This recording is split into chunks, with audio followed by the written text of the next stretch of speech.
This fried chicken is so delicious, it disappears in seconds. Now, let's recreate this recipe. Start by breaking 2 eggs into a bowl, making sure there are no shells. Next, pour in 1 1/2 cups of milk and beat them together until the mixture is smooth and well combined. In a separate bowl, add 2 1/2 cups of flour, 2 tablespoons of salt, and 2 teaspoons of pepper.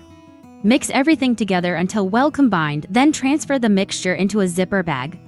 Now, let's dip the chicken into the milk mixture. I'm using 4 pounds of chopped chicken. After dipping, place the pieces into the zipper bag with the flour mixture. Shake the bag or ensure the chicken is fully coated with the flour. Take the coated chicken out of the bag and transfer it to a plate. Repeat the process until all the remaining chicken is fully coated. Heat a pan and add 3 cups of cooking oil. Once the oil is hot and ready, carefully place the coated chicken pieces into the hot oil, ensuring not to overcrowd the pan. Fry the chicken for about 10 minutes on each side or until the coating is golden brown and crispy and the meat is fully cooked. Adjust the heat if necessary to avoid burning. Once the chicken is golden brown and fully cooked, carefully remove it from the pan and place it on a plate lined with paper towels. This will help absorb any excess oil, leaving the chicken crispy and delicious. This fried chicken is so delicious, it disappears in seconds. Try it out and let us know how fast it vanishes at your table.